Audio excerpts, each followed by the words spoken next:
चलिए स्टार्ट करते हैं हम पार्ट 2। पार्ट फर्स्ट में हम आपको जारी कर चुके हैं इसके पहले वीडियो, कहानी आदि हो चुकी है। आगे की कहानी इस पार्ट 2 के वीडियो में हम देखते हैं। Friends had conjectured that the bear would not recognise her. दोस्तों ने राय दी, सलाह दी कि भालू अब पहचानेगा नहीं, क्योंकि जब वो मैसूर गए पत्नी उसकी पति के साथ में, तो दोस्तों ने सलाह दी थी कि भालू अब नहीं पहचानेगा इतने दिनों बाद। I had thought so too, मैंने भी यही सोचा था। But while she was yet some yards from his cage Baba saw her and recognised her. परंतु जब वो बाबा के पिंजरे से अभी भी कुछ दूरी पर थी पत्नी, तो बाबा ने उसको देख लिया और पहचान लिया। ही होल्ड विद हैप्पीनेस, और वो खुशी से चिल्लाने लगा। होल्ड माने चिल्लाना। She ran up to him, पत्नी दौड़ करके उसके पास गई। पैटेड हिम, उसकी पीठ पर हाथ फेरा उसने प्यार से। थ्रू द बार्स, जो सलाखें थी उन सलाखों के बाहर से ही उसने उसको भालू को प्यार किया। And he stood on his head in delight, और सीखचों से जो छड़ी थी पिंजरे की, उनके बाहर से ही वह खुशी से सिर के बल खड़ा हो गया, क्योंकि वो उसको अब बहुत प्यार करता था। फॉर द नेक्स्ट 3 hours, अगले 3 घंटों तक उसने वह पिंजरा नहीं छोड़ा। She would not leave that cage, पत्नी ने पिंजरा नहीं छोड़ा। She gave him tea, lemonade, cakes, ice cream and what not.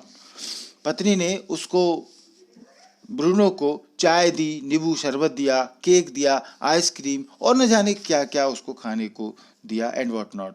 Then closing time came and we had to leave, और फिर चिड़ियाघर को छोड़ने का समय, जू को छोड़ने का समय आ गया था, क्लोजिंग टाइम आ गया था और अब हमें जाना था। माई वाइफ क्राइड बिटरली, मेरी पत्नी जोर जोर से रो रही थी। बाबा क्राइड बिटरली, बाबा भी जोर जोर से रो रहा था। Even the hard and curator and the keepers felt depressed, उन दोनों की हालत देख करके, जहाँ तक कि जो क्यूरेटर था, सख्त मिजाज वाला जो मैनेजर होता है वो, और वहाँ देखभाल करने वाले जो भी कर्मचारी थे, उनका मन भी अब डिप्रेस हो गया था, दुखी हो गया था। एज फॉर मी, और जहाँ तक मेरी बात है, I had reconciled myself to what I knew was going to happen next, मैंने तो अपनी तरफ से सोच लिया था कि मुझे पता है कि आगे क्या होने वाला है, क्योंकि वो अपनी बीवी का नेचर जानता था, बेहतर जानता था कि इन दोनों के बीच में जो प्यार है वो प्यार इतना ज़्यादा है कि अब इनको एक दूसरे से दूर करना मुश्किल होगा। ऐसा कुछ थॉट उस पति के दिमाग में उन दोनों के बिलखने, रोने को, जुदा होने के टाइम को देख करके हो गया था। Oh please sir, she asked the curator, may I have my Baba back. पत्नी ने कहा उस प्रबंधक से, मैनेजर से, क्यूरेटर से, ओ प्लीज सर, प्रबंधक से पूछा उसने, क्या मैं अपने बाबा को वापस पा सकती हूँ? May I have my Baba back. Hesitantly he answered, madam he belongs to the zoo and is government property now. तो मैनेजर ने कहा, झिझकते हुए उसने कहा, मैडम ये अब इस चिड़ियाघर का है और अब ये सरकारी संपत्ति है, गवर्नमेंट प्रॉपर्टी है। But if my boss the superintendent at Bangalore agrees, certainly you may have him back. परंतु उसने कहा, मैं सरकारी संपत्ति नहीं दे सकता, पर अगर मेरे बॉस, बेंगलोर के सुपरिटेंडेंट जो माने जाते हैं, वहाँ पर उनका ऑफिस है, अवश्य ही आप इसे वापस पा सकती हैं यदि वो सहमत होते हैं, वो कहते हैं तो। There followed the return journey to Bangalore and a visit to the superintendent's Bangalore, और इसके बाद हम वापस बैंगलोर गए और सुपरिटेंडेंट के घर पहुंचे।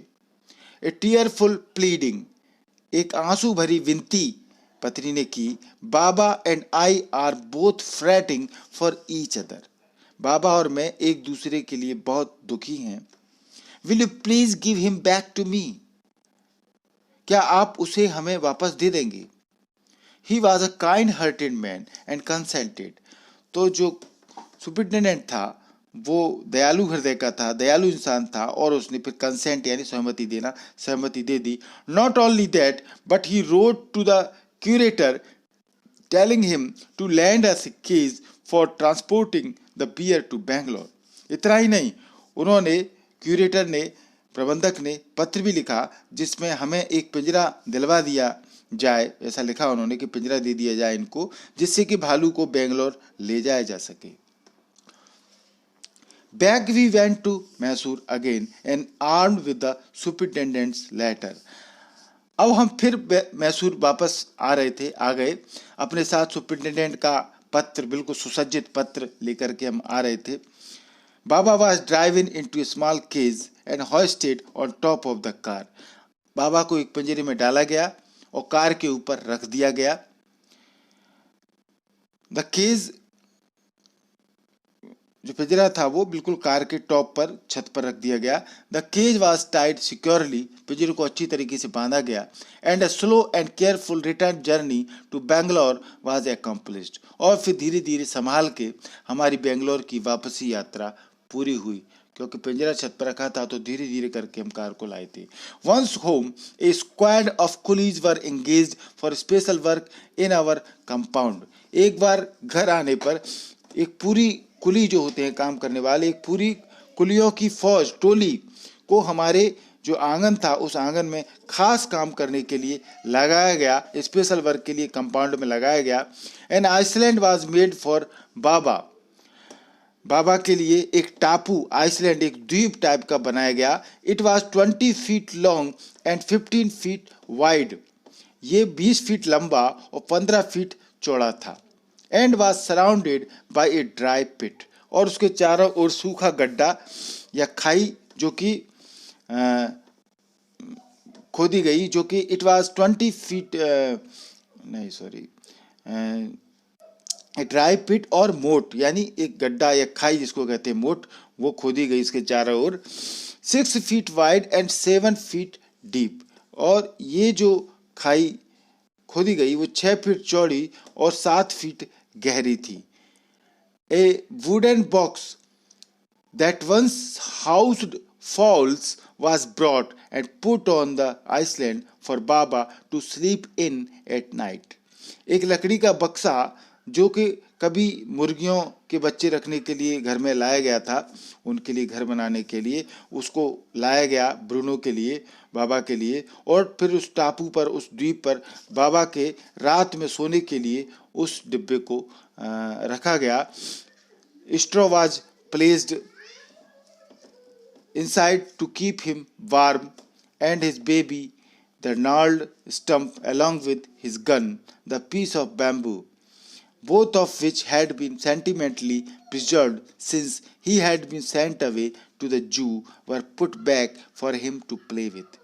फिर स्ट्रॉ यानी जो भूसा होता है तिनका, जिसमें जानवर बैठते हैं, सोते हैं, जिससे उनको गर्मी लगे, तो वो भूसा अंदर उस पिंजरे में रखा गया लकड़ी के बक्से में, जिससे कि वो गर्म रहे. ब्रूनो और उसका बच्चा, यानी बच्चा कौन है यहाँ पर, यहाँ ध्यान दें आप, एंड हिज बेबी, यानी ब्रूनो का बच्चा कौन था, द नाल्ड स्टम्प, एक खुरदुरी लकड़ी, मुड़ी हुई सी लकड़ी, टूटा फूटा स्टम्प टाइप में, along with his gun, और उसकी बंदूक भी रख दी, यानी एक बांस का टुकड़ा, द पीस ऑफ बैम्बू, जिसको वो बंदूक समझता था, वो उसके पिंजरे में रख दिया. Both of which had been sentimentally preserved, क्योंकि उसकी याद में बहुत संभाल करके ये दोनों चीज़ें रखी गई थी. जब उसको चिड़ियाघर भेजा गया था तो उसका बेबी यानी टूटी टेढ़ी मेढ़ी लकड़ी वो, और बांस जो कि बंदूक समझता था, वो उसको संभाल के घर में रखा गया था. वो दोनों चीज़ें अब उसके पिंजरे डिब्बे में रख दी गई. He had been sent away to the zoo, जब उसको जू भेजा गया था तब. Were put back for him to play with, और फिर वहीं उसके खेलने के लिए उन चीज़ों को रख दिया गया.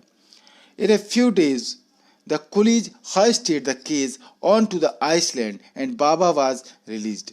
कुछ दिनों में कुलियों ने, जो काम करने वाले लोग थे, उन्होंने पिंजरे को उस टापू पर उतारा और बाबा को आज़ाद कर दिया गया, रिलीज कर दिया गया. He was delighted, वो बहुत खुश था. Standing on his hind legs, और वो अपनी पिछली टांगों पर खड़ा होकर के, he pointed his gun and cradled his baby, उसने अपनी बंदूक से निशाना लगाया और अपने बेबी को गोदी में झुलाने जैसा उसने काम किया. वो झुला रहा था, यानी फुल एंजॉयमेंट में था वो. My wife spent hours sitting on a chair there while he sat on her lap. He was 15 months old and pretty heavy too. मेरी पत्नी ने घंटों वहां पर कुर्सी पर बैठ कर के बिताए जबकि वो उसकी गोदी में बैठा रहता था और वो 15 महीने का था और काफी भारी भी था। अब वो the way my wife reaches the island and leaves it is interesting. अब जिस प्रकार से द्वीप पर उसकी पत्नी जाती थी वो तरीका आप देखें, बड़ा ही इंटरेस्टिंग तरीका है, रुचिकर तरीका है जिस तरह से मेरी पत्नी टापू पर जाती है और फिर वापस आती है। I have tied a rope to the overhanging branch of a mango tree with a loop of its and putting on one foot in the loop. She kicks off with the other to bridge the 6-foot gap that constitutes that the width of the surrounding pit. The return journey is made the same way. अब आप देखें वो लेखक कहते हैं कि ये बहुत ही मज़ेदार है जिस प्रकार से वो द्वीप पर जाती थी क्योंकि बीच में खाई थी 6 फुट की। तो मैंने एक रस्सी आम के पेड़ की डाली पर बांध दी और एक सिरे पर एक फंदा बना दिया लूप, और वो फंदे से एक पैर डालती और दूसरे से किक मार करके 6 फुट का लंबा रास्ता कूद करके वो जाती थी रस्सी पर लटक करके, जो गड्ढे की चौड़ाई है रास्ता वो पार करती है। और इसी प्रकार से the return journey is made the same way. और फिर जब वो पिंजरे से वापस आती थी द्वीप से तो वापसी की यात्रा भी इसी तरह उसकी होती थी। बट हु कैन से, परंतु कौन कह सकता है now that a sloth bear has no sense of affection, no memory and no individual characteristics। परंतु अब कौन कह सकता है कि भालू को प्यार दिखाना नहीं आता, उसको प्यार नहीं आता, न ही उसकी कुछ मेमोरी होती हैं और न कोई उसे व्यक्तिगत गुण, उसके इंडिविजुअल कैरेक्टरिस्टिक्स होते हैं। इस स्टोरी को देख करके तो बिल्कुल नहीं लगता। तो केनेथ एंडरसन की स्टोरी आपको पसंद आई होगी। थैंक यू पूरा वीडियो देखने के लिए। आपने अभी तक एमपी इंग्लिश क्लासेस को सब्सक्राइब नहीं किया है तो जल्दी ही सब्सक्राइब कर लें।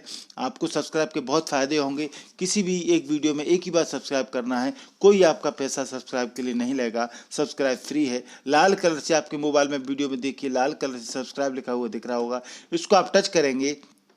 टच करते ही ये इस प्रकार व्हाइट कलर में बदल जाएगा, यानी कि चैनल सब्सक्राइब हो चुका है। बगल में बेल आइकॉन होंगी तो उसमें बेल आइकॉन आप दबाएंगे तो 3 ऑप्शन आएंगे। इसमें सबसे ऊपर का ऑप्शन ऑल आप दबाएंगे तो ऑल के दबाते ही मैं जो भी वीडियो बनाऊंगा वो तुरंत आपके मोबाइल पर नोटिफिकेशन के रूप में पहुंच जाएगा। कोई इंतजार करने की आपको जरूरत नहीं है। इसी तरह के टेक्स्ट बुक रिलेटेड आपको वीडियो देखना है, उनके क्वेश्चन आंसर चाहिए, ग्रामर रिलेटेड वीडियो देखना है, राइटिंग स्किल रिलेटेड वीडियो देखना है, तो फिर हमने play list MP English classes बना रखी है। आप हमारी प्ले लिस्ट में जाएंगे तो आपको इस तरह के कई अच्छे अच्छे वीडियो देखने को मिलेंगे। तो देखते रहिए। कोई भी प्रॉब्लम हो तो हमें कमेंट करके जरूर बताइए। वीडियो को लाइक और शेयर करें। धन्यवाद।